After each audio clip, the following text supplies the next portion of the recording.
Russian military operations continue in Ukraine. Almost all front lines are marked by heavy positional battles, while in the north of the Donetsk People's Republic, Russian-led forces continue their offensive on the Ukrainian defenses along the Bakhmut-Seversk-Soledar lines. The Russian military is set to approach the road between the city of Bakhmut and Gorlovka in an attempt to surround Ukrainian forces in Bakhmut from the south. Fighting continues in Kodema, the last town on the Russian way to the road. Russian assault groups claim full control of the village of Vershina on August 14th. It is located 10 kilometers to the southeast of Bakhmut. Russian-led forces have recently reached the outskirts of Zaitsevo, and fighting is ongoing in Veselaya Dolina, where Ukrainian units are still holding their heavily fortified positions. On August 16th, the Russian Ministry of Defense claimed that more than 50 servicemen, as well as 6 units of military equipment of the Ukrainian 72nd Motorized Infantry Brigade, were destroyed in the area. Meanwhile, battles continue on the streets of Bakhmut, where Russian assault groups entered 4 days ago and managed to establish a foothold on the eastern outskirts.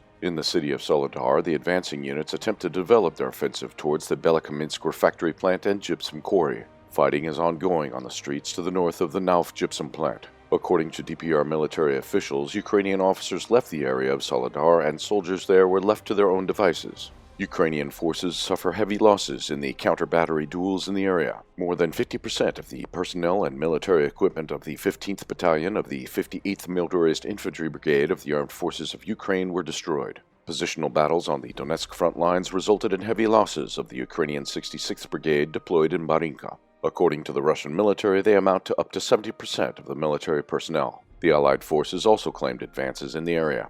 DPR units reached the highway between Marinka and Ugledar. This complicated any military supply to the Ukrainian grouping deployed to the west of Donetsk. After the town of Pesky came under the control of the DPR military, advancing forces pushed the Ukrainian military about 10 kilometers to the west. There, they launched an offensive on the town of Nivolskoye. These gains allowed DPR troops to move towards Krasnogorovka as well. The Russian-led offensive is slowed down by the necessity to break down through the areas that have been fortified by the Ukrainian military for years. On the other hand, Ukrainian forces are yet to claim any significant gains on the front lines.